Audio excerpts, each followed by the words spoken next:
कि देश में जो कमजोर तबका है वो सबकी तरफ देख रहा है कि आज उनके साथ कौन खड़ा होगा या कौन सिर्फ उनसे राजनीतिक लाभ चाहता है, किसको वोट देके वो गुमराह हुए हैं, ठगे गए, ये सब देखने का समय है। और पूरे देश का ध्यान आज पार्लियामेंट की तरफ। आर्टिकल 13, 14, 25, 26, आर्टिकल 50, आर्टिकल 300 का उल्लंघन, उनके ऊपर जो है जबरन अपनी विचारधारा को थोपने का और उनके अधिकारों को लूटने का जो है और वक्त की संपत्ति को लूटने का जो है, ये एक तरह का जो है पूरा जो है सरकार ने एजेंडा बनाया। इसलिए हम लोग इसको अपोज कर रहे हैं क्योंकि संविधान के खिलाफ है। संसद के बजट सत्र के दूसरे चरण में आज संसदीय कार्य मंत्री किरण रिजिजू ने लोकसभा में वक्फ संशोधन विधेयक 2024 पेश किया है, जहां एक और भारतीय जनता पार्टी और एनडीए में शामिल दलों के सांसदों ने वक्फ संशोधन विधेयक के समर्थन में अपनी आवाज बुलंद कर रहे हैं, वहीं विपक्ष इसका लगातार विरोध कर रहा है।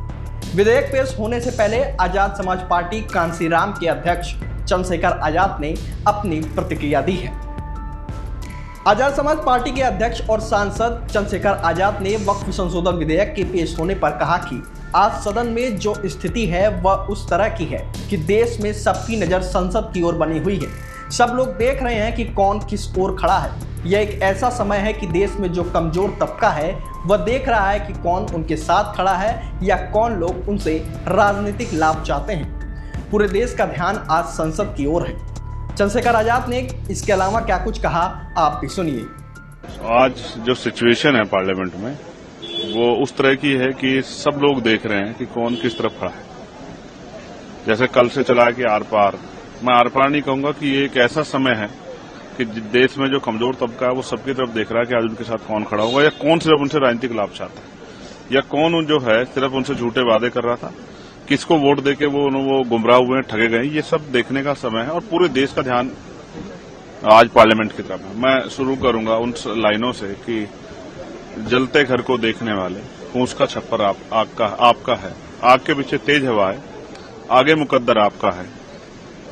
तेरे कत्ल पे मैं भी चुप था, मेरा नंबर अब आया, मेरे कत्ल पे तू भी चुप है, अगला नंबर आपका है। मैं स्पष्ट कर रहा हूं, ये पूरा अमेंडमेंट जो है ये आर्टिकल 13, 14, 25, 26, आर्टिकल 50, आर्टिकल 300 का उल्लंघन, ये धार्मिक स्वतंत्रता का ऊपर जो है प्रहार है। ये उनकी वक्फ की जो संपत्तियों पर उन मुसलमानों के अधिकार के ऊपर प्रहार है। ये उनके जो है उनके ऊपर जो है जबरन अपनी विचारधारा को थोपने का और उनके अधिकारों को लूटने का जो है और वक्त की संपत्ति को लूटने का जो है, ये एक तरह का जो है पूरा जो है सरकार ने एजेंडा बनाया। इसलिए हम लोग इसको अपोज कर रहे हैं क्योंकि संविधान के खिलाफ है। जिस समय देश आजाद हुआ तो इस देश में रहने वाले उन जो हक वंचित समाज है उनमें भी जो कमजोर वर्ग के लोग हैं, जो अल्पसंख्यक लोग हैं, उनके लिए ये तय हुआ था कि उनके सम्मान की और उनके अधिकार रक्षा की जाएगी।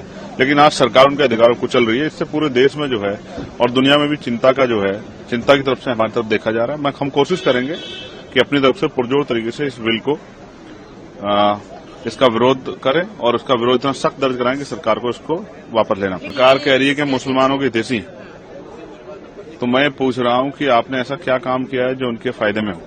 क्या आपने उसके बच्चों को पढ़ने के लिए स्कॉलरशिप दी है? क्या आपने उनको जो है रिजर्वेशन का लाभ दिया है? क्या आपने उनको जो है वो जॉब्स दी हैं? क्या आपने उनके आर्थिक सशक्तिकरण के लिए उनको सब्सिडी दी है? क्या आपने जो है जिस तरह से आपकी सरकारों ने घरों बुलडोजर चलाए, उनको डराने का काम किया, उनके तीज त्योहारों पर जिस तरह का आपने माहौल बनाया, ये सब चीजें स्पष्ट करती हैं कि सरकार इन वर्गों के हितैषी नहीं है। हालांकि मैं फिर कहूंगा कि सरकार को अपना दायरा, अपनी सोच बदलनी चाहिए, सबको साथ लेकर चलना चाहिए, सबके हितों की रक्षा करनी चाहिए।